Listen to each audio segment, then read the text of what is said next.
की धर्मविधि आरंभ हो रही है। धर्मविधि के आरंभ में हम अपने प्रभु यीशु ख्रीस्त के क्रूस पर गौरव करते हैं। गीत गाएंगे। इस गीत से हम अभी यही प्रकट करते हैं कि अंतिम व्याधि जिसका यादगार उत्सव हम मना रहे हैं वह क्रूस बलिदान से जुड़ी हुई है। अंतिम व्याधि क्रूस में पूर्णता को प्राप्त करती है।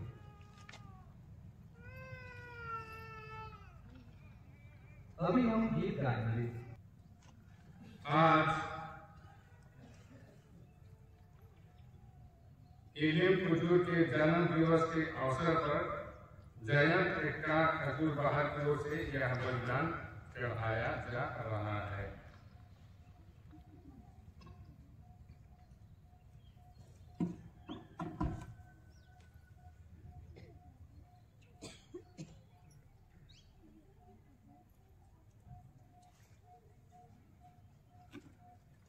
पिता और पुत्र और पवित्र आत्मा के नाम पर।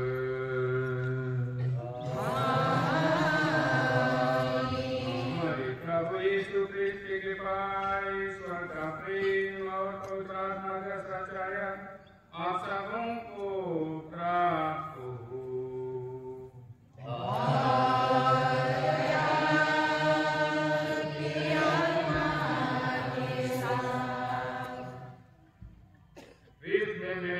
भाई और बहनों, आज जबकि हम यीशु ख्रीस्त के अंतिम भोज की यादगार मना रहे हैं, हमें यीशु द्वारा उस समय दी गई शिक्षा पर ध्यान केंद्रित करना चाहिए। यीशु ख्रीस्त की शिक्षा का सार यह था, एक दूसरे को प्रेम करो जैसे मैंने तुमसे प्यार किया है। साथ ही उन्होंने यह इच्छा जाहिर की और पिता परमेश्वर से इसके लिए प्रार्थना भी की कि हमारे बीच एकता बनी रहे। अतः पड़ोसी प्रेम और एकता आज की मुख्य शिक्षा है।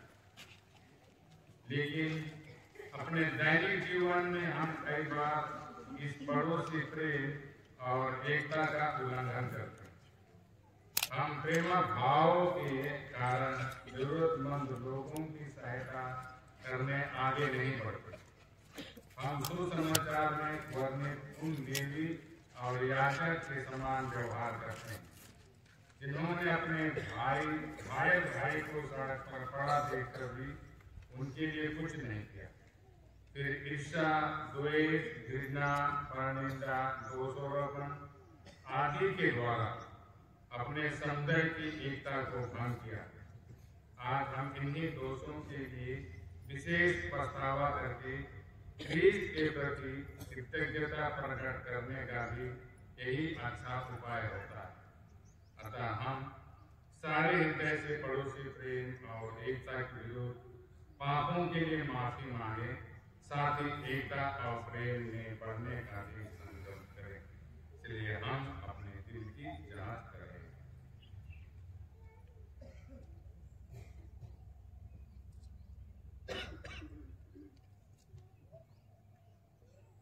हम सब मिलकर बोले,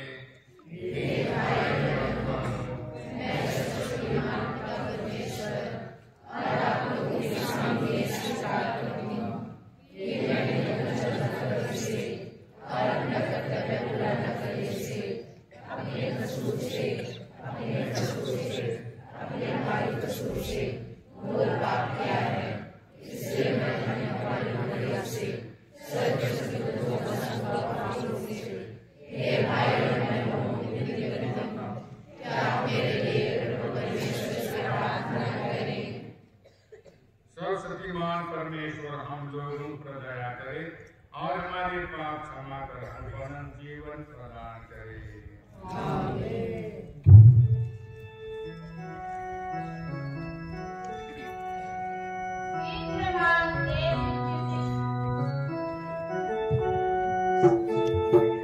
Yeah.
केवल आज ही महिमा गान गाया जाता है, उसके साथ ही घंटियां बज उठती हैं।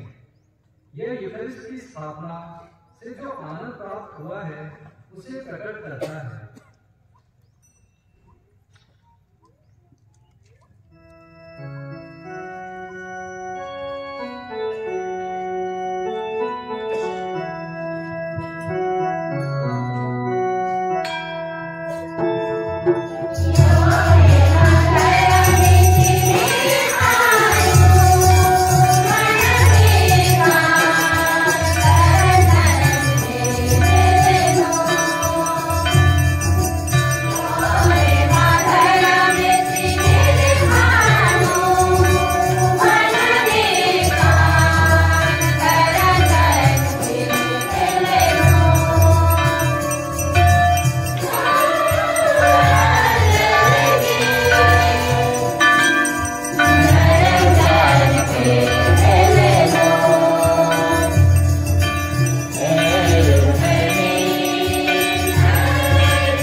पवित्र आत्मा के संग एक ईश्वर होकर युगायुग जीते और राज्य करते हैं।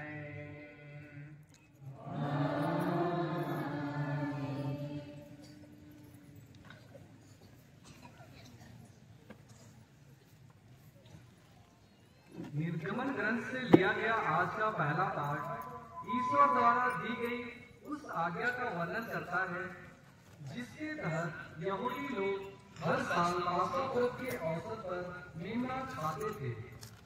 वह मेमना आने वाले ईश्वर के मेमने अर्थात यीशु ख्रीस्त का प्रतीक था।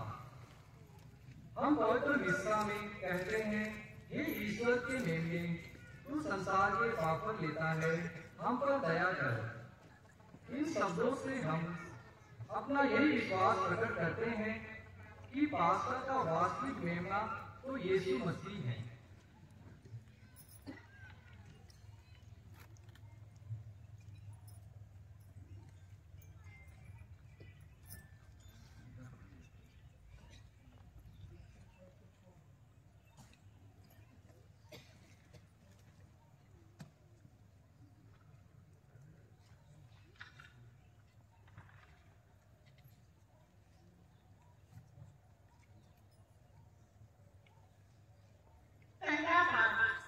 निर्गमन ग्रंथ।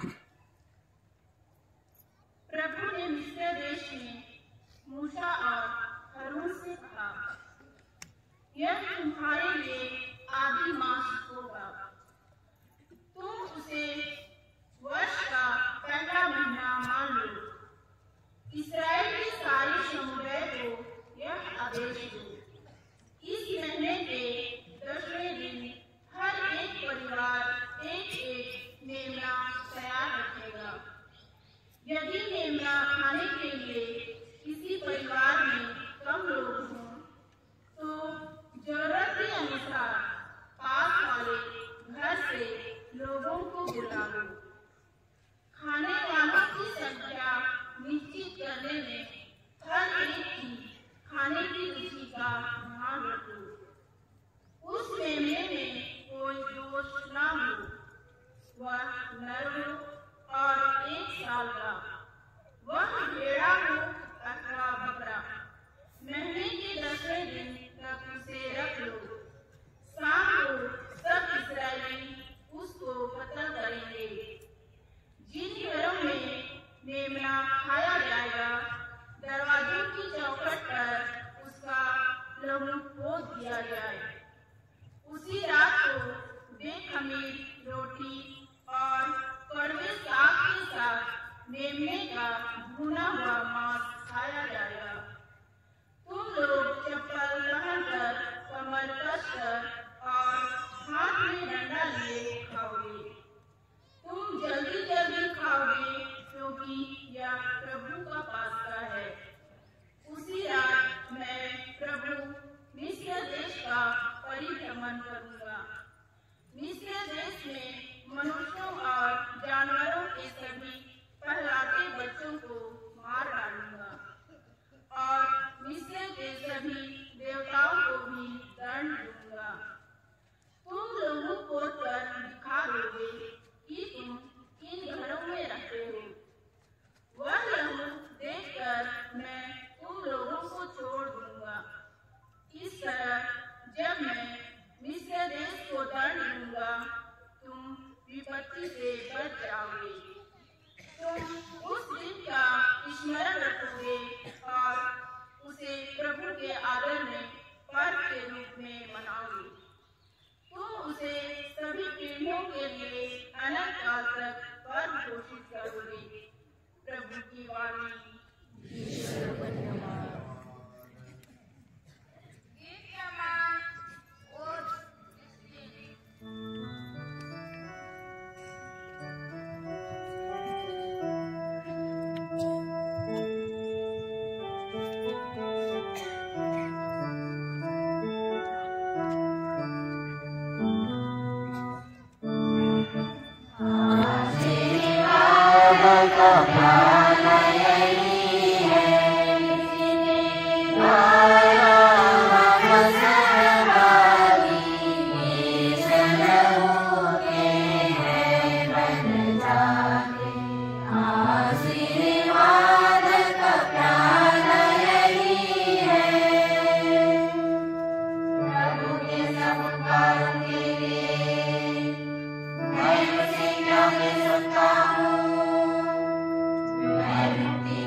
कुरिन्थियों के नाम संत पौलुस के पहले पत्र से लिए गए आज के दूसरे पाठ में हम यूकरिस्ट की स्थापना का वर्णन सुनते हैं।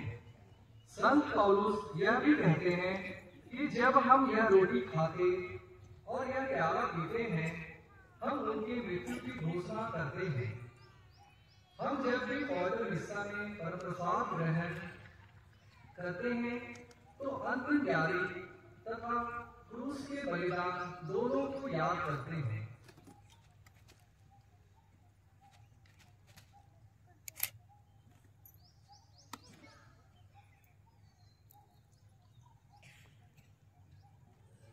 दूसरा पाठ कुरिन्थियों के नाम संत पौलुस का पहला पत्र, अध्याय 11 पद संख्या 23 से 26। पाठ का मूल अंश है, भाइयों, मैंने प्रभु से सुना और आप लोगों को भी यही बता दिया है कि जिस रात को प्रभु यीशु पकड़वाए गए, उन्होंने रोटी लेकर धन्यवाद की प्रार्थना पढ़ी और उसे तोड़कर कहा, यह मेरा शरीर है, यह तुम्हारे लिए है, यही मेरी स्मृति में किया करो। इसी प्रकार ब्याली के बाद उन्होंने प्याला लेकर कहा, यह प्याला मेरे रक्त का नूतन विधान है। जब जब तुम उसमें से पियो तो यही मेरी स्मृति में किया करो। इसलिए जब जब आप लोग यह रोटी खाते और यह प्याला पीते हैं, आप प्रभु के आने तक उनकी मृत्यु की घोषणा करते हैं। प्रभु की वाणी।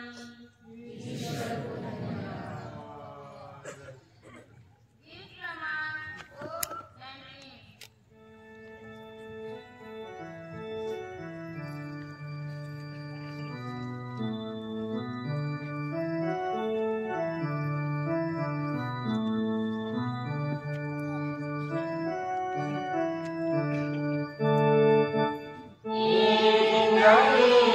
Amen.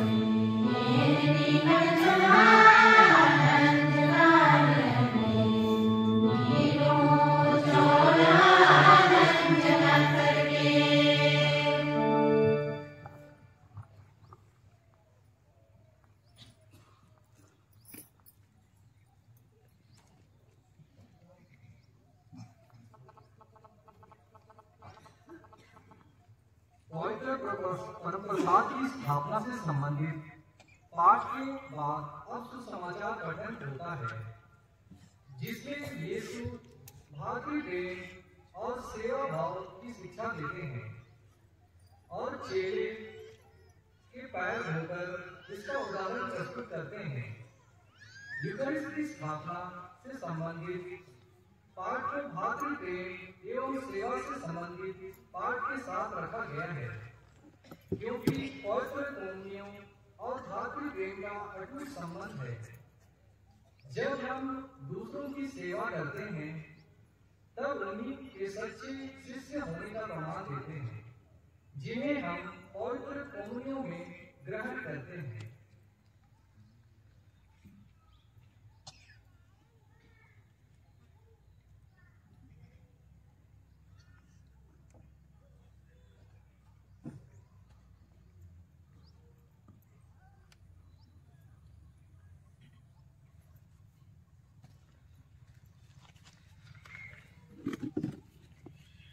प्रभु आप लोगों के साथ हो।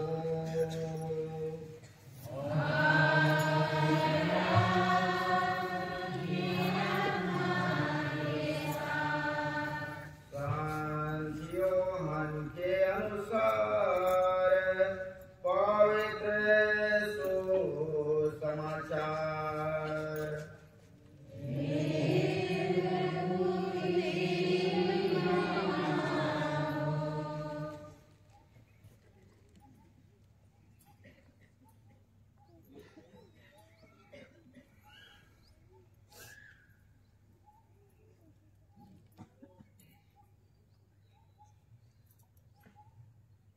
वह पास्का पर्व का पूर्व दिन था। यीशु जानते थे कि मेरे घरे आ गई है और मुझे यह संसार छोड़कर पिता के पास जाना है। वह अपने शिष्यों को जो इस संसार में थे प्यार करते आए थे और अब अपने प्रेम का सबसे बड़ा प्रमाण देने वाले थे। शैतान ब्यारी के समय तक सिमोन इस्करियोती के पुत्र यहूदस के मन में यीशु को पकड़वाने का विचार उत्पन्न कर चुका था। यीशु जानते थे कि पिता ने मेरे हाथों में सब कुछ सौंप दिया है। मैं ईश्वर के यहाँ से आया हूँ और ईश्वर के पास जा रहा हूँ। उन्होंने भोजन पर से उठकर अपने कपड़े उतारे और कमर में अंगोछा बांध लिया। तब वह परात में पानी भरकर अपने शिष्यों के पैर धोने और कमर में बंधे अंगोछे से पोंछने लगे। जब वह सिमोन पेतरुस के पास पहुंचे तो पेतरुस ने उनसे कहा, प्रभु आप मेरे पैर धोते हैं। यीशु ने उसे उत्तर दिया, तुम अभी नहीं समझते कि मैं क्या कर रहा हूँ, बाद में समझोगे। पेतरुस ने कहा, मैं आपको अपने पैर कभी नहीं धोने दूंगा। यीशु ने उत्तर दिया, यदि मैं तुम्हारे पैर ना धोऊं तो तुम्हारा मेरे साथ कोई संबंध नहीं रह जाएगा। इस पर सिमोन पेतरुस ने उनसे कहा, प्रभु तब तो मेरे पैर ही नहीं मेरे हाथ और सिर भी धोइए। यीशु ने उत्तर दिया, जो स्नान कर चुका है उसे पैर के सिवा और कुछ भी धोने की जरूरत नहीं, वह पूर्ण रूप से शुद्ध है। तुम लोग शुद्ध हो परंतु सबके सब नहीं। वह जानते थे कि कौन मेरे साथ विश्वासघात करेगा, इसलिए उन्होंने कहा, तुम सबके सब शुद्ध नहीं हो। उनके पैर धोने के बाद वह अपने कपड़े पहनकर फिर बैठ गए और उनसे बोले, क्या तुम लोग समझते हो कि मैंने तुम्हारे साथ क्या किया है? तुम मुझे गुरु और प्रभु कहते हो और ठीक ही कहते हो, क्योंकि मैं वही हूं। इसलिए यदि मैंने प्रभु और गुरु होकर तुम्हारे पैर धोए हैं, तो तुम्हें भी एक दूसरे के पैर धोने चाहिए। मैंने तुम्हें उदाहरण दिया है, जिससे जैसा मैंने तुम्हारे साथ किया है, वैसा ही तुम भी किया करो। यह प्रभु का सुसमाचार है।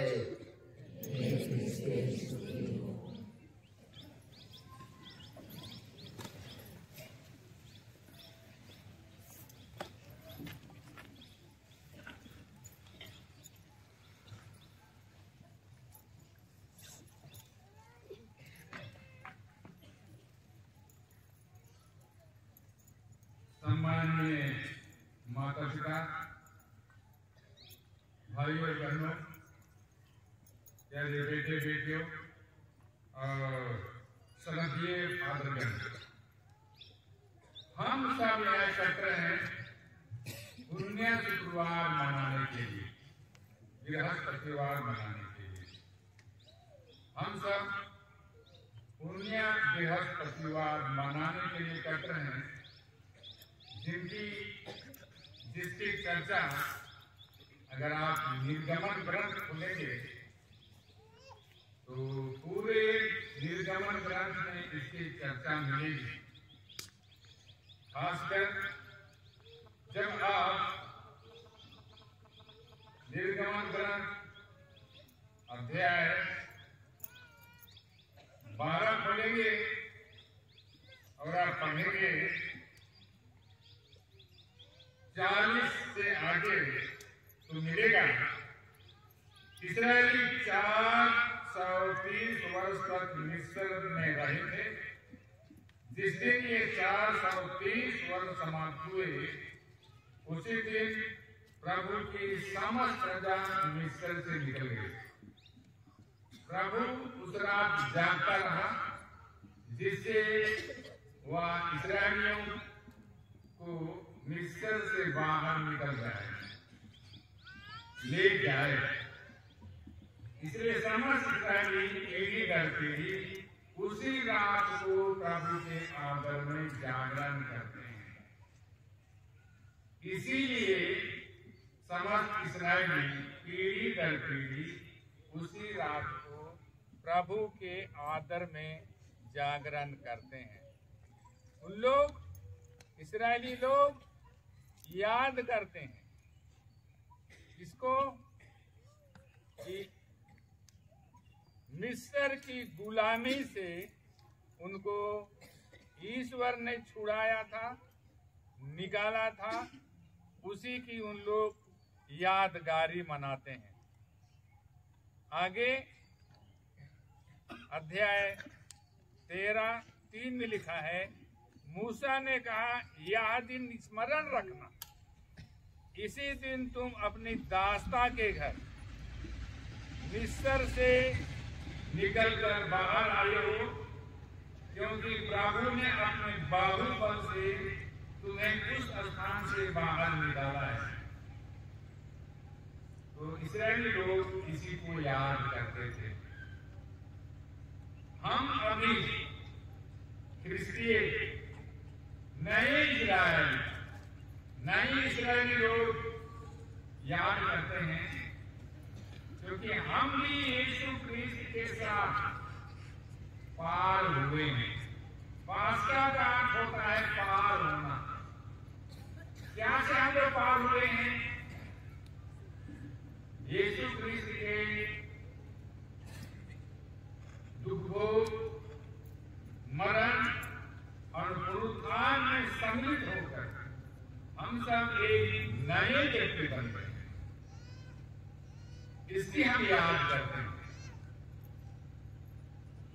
और जैसे हमारे टीकाकार ने कहा कि हम विशेषकर 3 चीजों को याद करते हैं।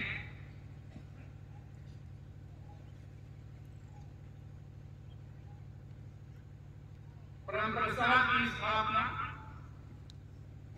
हमने अभी इसको दूसरे पाठ में पढ़ा, जो कि कुरिन्थियों के पत्र से लिया गया है।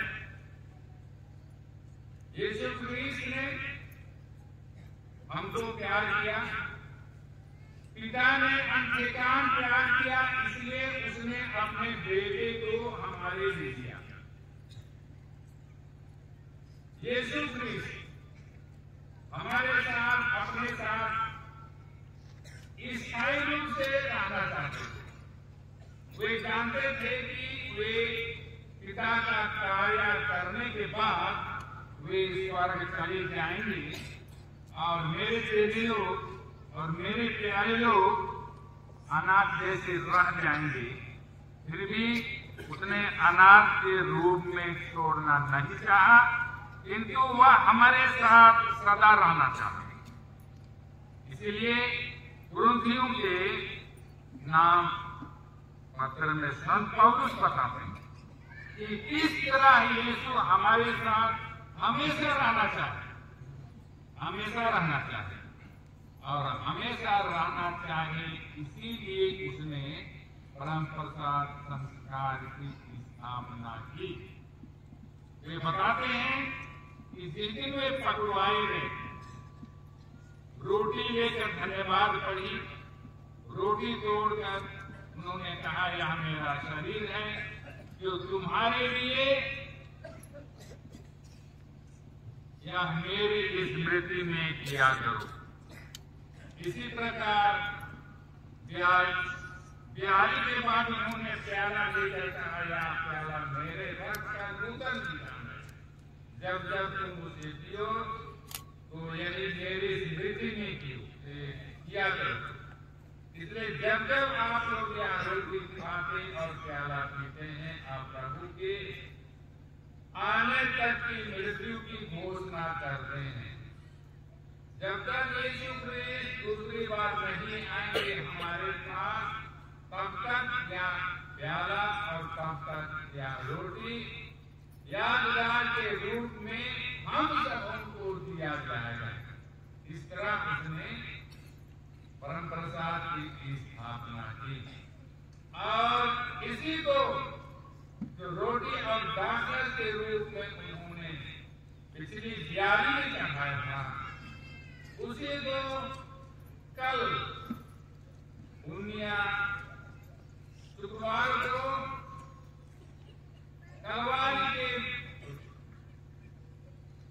कलवारी पर पूर्ण रूप से अपने को निछावर कर दिया। परम प्रसाद और कलवारी का बलिदान कोई दूसरा नहीं, एक ही बलिदान है।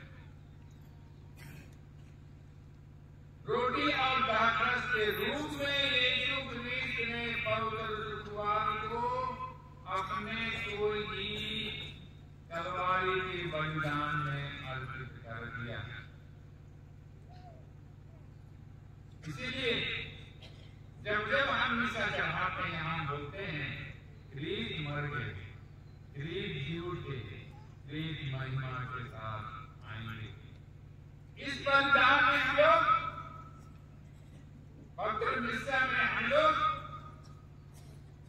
यीशु क्रिस्त के साथ यीशु क्रिस्त को पिता परमेश्वर के लिए अर्पित करते हैं। या कोई दूसरा बलिदान नहीं है, मगर क्रूस का ही बलिदान है। यीशु क्रिस्त स्वयं पुरोहित थे, यीशु क्रिस्त स्वयं बलि थे, उन्होंने पिता परमेश्वर को अर्पित किया।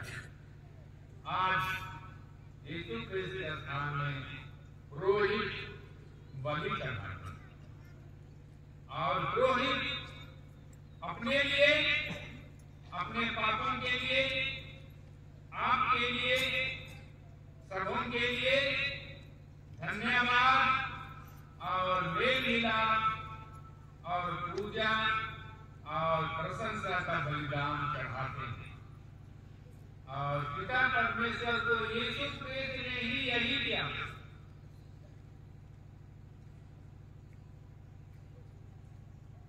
और आगे बताया जाता है कि यीशु क्रिस्त ने एक महान कार्य किया, वह है पैर धोने का कार्य। इसके द्वारा यीशु क्रिस्त ने लोगों को, विशेषकर चेलों को समझाना चाहा कि मैं क्यों आया, यानी यीशु क्रिस्त क्यों आए। जबेदी के पुत्रों में झगड़ा हो गया, आपस में सब चेले लोग लड़ने लगे कि हमने बड़ा कौन है। विशेषकर जबेदी के पुत्र, उसकी मां लेके बोली कि प्रभु ये मेरे बेटे हैं, एक दाएं एक बाएं बैठे।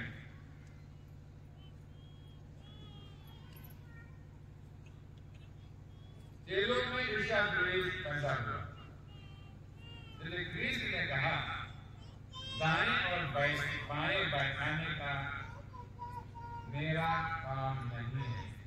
क्रिस्त ने कहा क्या जो प्याला मैं पीने जा रहा हूं उसको तुम पी सकोगे। क्रिस्त ने अपने प्रेरितों को कहा जो तुम लोगों में बड़ा होना चाहता है वह तुम्हारा सेवक बने, और जो तुम में प्रधान होना चाहता है वह तुम्हारा दास बने। क्योंकि मानव पुत्र भी अपनी सेवा कराने नहीं बल्कि सेवा करने और बहुतों के उद्धार के लिए आया है। यीशु क्रिस्त सेवा कराने नहीं, सेवा करना है। इसलिए अपने चेलों को उन्होंने पाठ पढ़ाना चाहा। यीशु क्रिस्त कल परसों हमने देखा धूमधाम से यरूशलेम प्रवेश किए एक राजा के रूप में, किंतु उनकी सवारी क्या थी?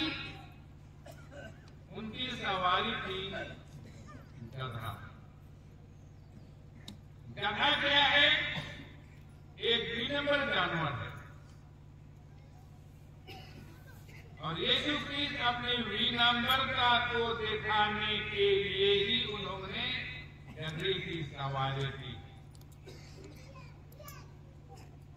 यीशु के पत्र में हम लोग पढ़ते हैं यीशु क्रिस्त इतने विनम्र बने कि ईश्वर होते हुए भी उन्होंने ईश्वरत्व को छोड़ दिया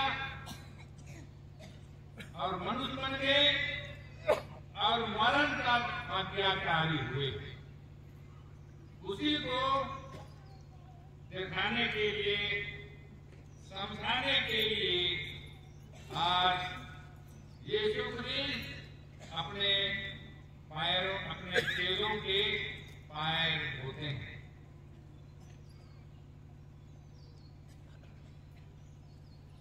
यूहन्ना के पाठ सुसमाचार से हमने सुना उन्होंने भोजन पर से उठकर कपड़े उतारे, कमर पर अंगोछा बांधा, परात में पानी लेकर अपने शिष्यों के पैर धोए। यहूदियों का अनुसार पैर धोने का काम कोई मालिक नहीं करता था, नौकर करता था।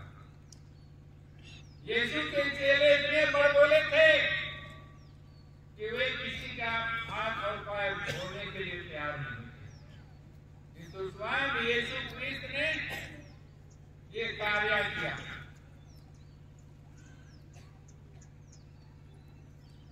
पेट्रुस बड़बोला था ही, इसलिए वो बोलता है कि प्रभु आप मेरे पैर नहीं धोएंगे,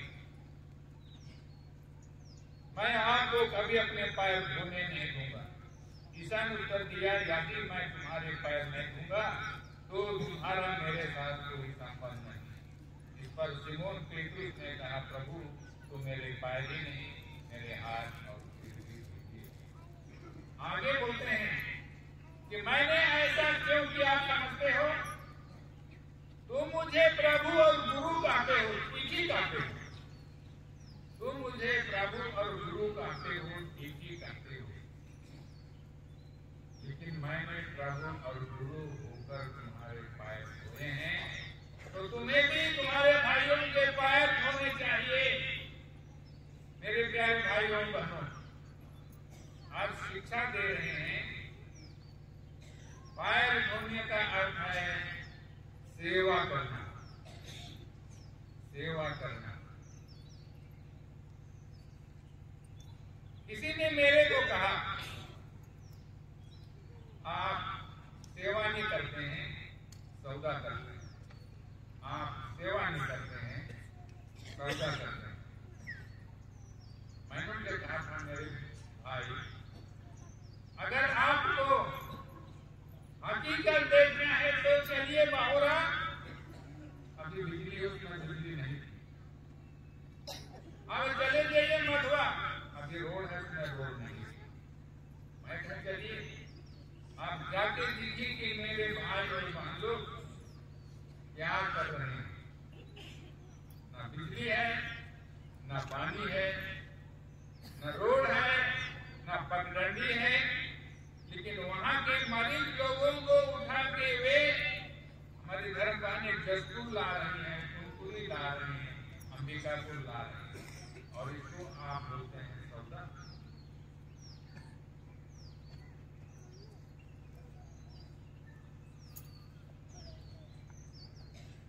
मेरे प्यारे भाइयों बहनों, ये पैर धोना सेवा है, कोई अधिकार नहीं है, कोई सम्मान नहीं है, कोई इज्जत नहीं है, लेकिन सेवा है।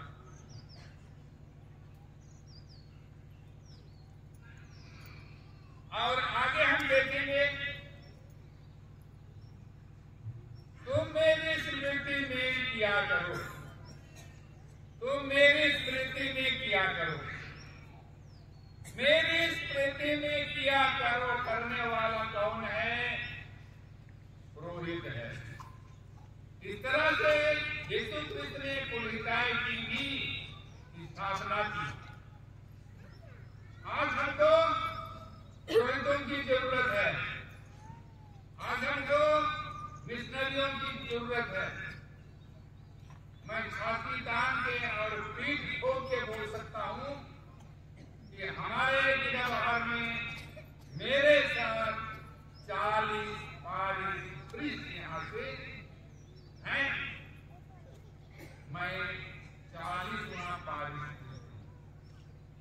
जब मैं 40वां पारिश हूँ तो इतने ही मेरे असिस्टेंट भी रहे होंगे जिनका की सेवा आपको प्राप्त हुआ है। उसी की बदौलत आज आप यहाँ बैठे हैं। जसपुर के ईसाइयों का प्रारंभिक इतिहास पढ़िएगा, आपको पता चलेगा कि हमारी स्थिति क्या थी और आज हम क्या हैं। और इसका श्रेय किसको जाता है? मिशनरियों को जाता है, जिन्होंने आयो देखल राय ना बाबा देखल राय छोड़ के बिना बाहर आए, सारी शान शौकत छोड़कर वे हमारे पास हमको मनुष्य बनाने के आए। हमको हम मनुष्य जरूर थे, लेकिन हमको मनुष्य का दर्जा नहीं दिया जाता। और इसका श्रेय हमारे मिशनरियों को जाता है, पुरोहितों को जाता है। तो मेरे प्यारे भाइयों बहनों, आज हमको पुरोहितों की जरूरत है। जन्म से मरण तक हमको पुरोहितों की जरूरत है। पुरोहित के बिना हम लोग स्वर्ग नहीं जा सकते, स्वर्ग के बिना हम लोग दूध को नहीं दे सकते, स्वर्ग के बिना पुरोहित के बिना हम लोग ईश्वर को नहीं देख सकते, स्वर्ग नहीं देख सकते।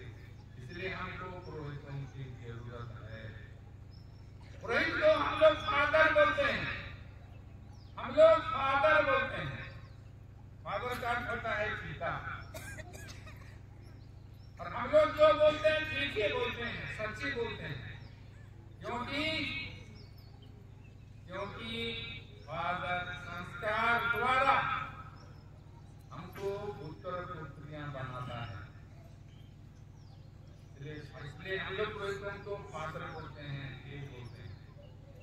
लेकिन मेरे प्यारे भाइयों बहनों, आज हमको याद करना पड़ेगा कि पुरोहित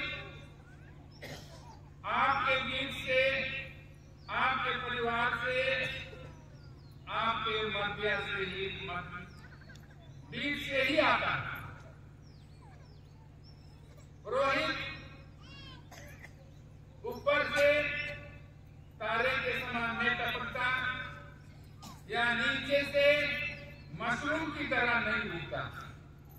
पुरोहित हमारे गांव और घरों से ही आते हैं। धर्म बहाने हमारे परिवार से ही आते हैं।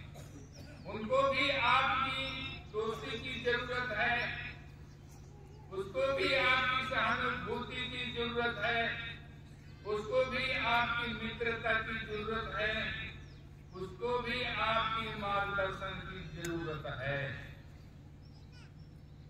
और दूसरी बड़ी बात यह है कि हम सब पुरोहित हैं कि हमसे भी गलती हो जाती है। हम लोग भी क्षमा के प्रार्थी हैं। हम लोग भी क्षमा के प्रार्थी हैं। हम लोग क्या गलती करते हैं? हम लोग सोचते हैं कि ये पुरोहित है, हम लोग ये सोचते हैं कि बड़ा फादर है, हम सोचते हैं कि ये मास्टर है, सोचते हैं कि ये दूध के धोए हुए हैं। तो मेरे प्यारे माता पिता भाइयों और बहनों और बुजुर्ग लोग, हम लोग दूध के धोए नहीं हैं। हम लोग भी आपके समान कमजोर हैं। हम लोग को भी आपकी सहायता की जरूरत है।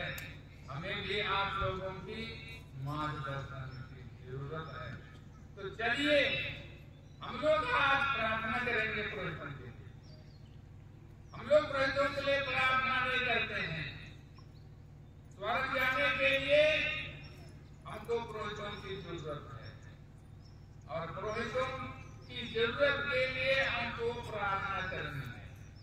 घर में हमको प्रार्थना करनी है, बुलाहट के लिए प्रार्थना करनी है। हमारे बहुत सारे अपॉस्टोलिक स्कूल है, चौबारा में तो पुष्पों का अपॉस्टोलिक स्कूल है, लोहेला में धर्म प्रांत के लिए, गोलेन में धर्म प्रांत के लिए, कमामुंडा में धर्म प्रांत के लिए। लेकिन हमारे छोटे भाई मंगल बताते हैं, बड़े भैया मेरे को अपॉस्टोलिक डायरेक्टर बना के ले गए, लेकिन मैं तो यही सुखी संपन्न था। इतना मुश्किल है कि क्या बताऊं आपको। हॉस्टल में और अपॉस्टोलिक में मैं तो अंतर नहीं पाता। तो मेरे प्यारे भाइयों बहनों, माता और पिता, आज आप हमसे अच्छा फादर ढूंढेंगे, विंसेंट से अच्छा फादर ढूंढेंगे, यहाँ जो पुरोहित है इनसे हम अच्छा फादर ढूंढेंगे। लेकिन अच्छे फादर लोग क्या डूंगर है कि कूलर है कि आम है कि आप हिला देंगे और वो छमछमा के गिरेंगे।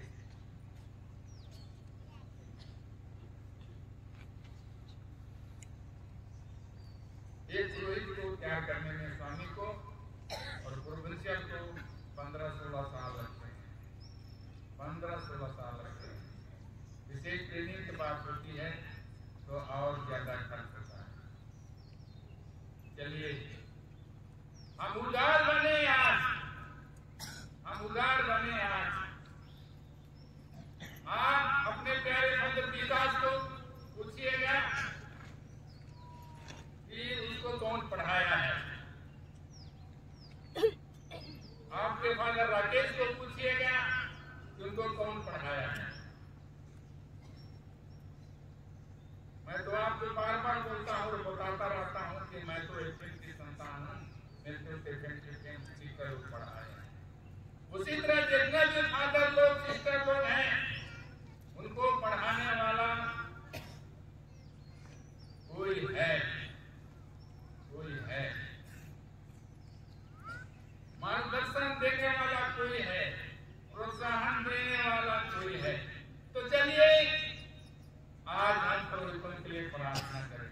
अपने बच्चों को हम लोग नोविसेट भेजे, अपोस्टोलिक स्कूल भेजे, जितने भी हमारे शिक्षण संस्थाएं हैं उनमें हम बच्चों को भेजें।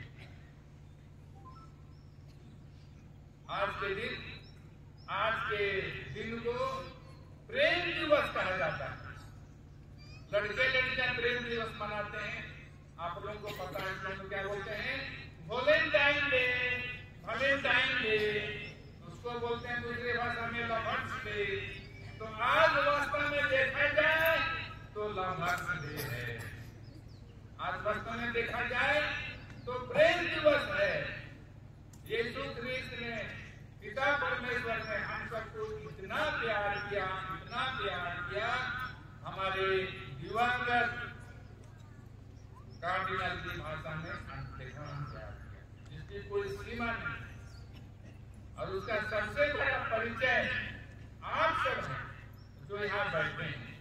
परमेश्वर ने प्यार नहीं किया होता, विशेषकर हम आदिवासियों को, ध्यान दीजिए मैं क्या बोल रहा हूँ, विशेषकर हम आदिवासियों को परमेश्वर ने बहुत ही प्यार किया, बहुत ही प्यार किया। इतिहास गवाह है। अगर मैं झूठ बोल रहा हूँ तो मैं आपको पुस्तक दे दूंगा, पढ़िएगा। दस्तूर के ईसाइयों का प्रारंभिक इतिहास। ईश्वर नहीं होता, ईश्वर के द्वारा मिशनरी नहीं आए होते, हम नहीं होते, हम नहीं होते। विशेषकर हम आदिवासी लोग नहीं होते। इसलिए आज ईश्वर को धन्यवाद देने का है। उसने जो प्रेम जताया उस प्रेम में बने रहना है, उस प्रेम में बढ़ना है, उदार होना है। भारी संख्या में हमको आज मिशनरियों को अपने गांव और घर में पैदा करना है। आज हमारे पास स्वर्गीय जूलियस, जिसको जो कि आपके बहुत ही प्यारे फादर से मैं जानता हूँ, मेरा अनन्या दोस्त थे, लेकिन आपके अति प्यारे फादर थे। और फादर वो जो वहाँ पड़े हैं उनके नहीं आएंगे, फादर न्यूज नहीं आएंगे, फादर डेंसो नहीं आएंगे, फादर फ्लोर नहीं आएंगे, फादर भांड्रो नहीं आएंगे। कौन आएंगे? आपके एकता लोग, टोपको लोग, मिंग लोग, शाखा लोग, बसला लोग, जो कि आपके गांव में हैं, आपके परिवार में हैं। अंतर इतना ही है कि आज आपको अपना दिल बड़ा बनाना है, मजबूत बनाना है। सबों को जय यीशु खुश बड़ा बोलते आगे के विचार करें।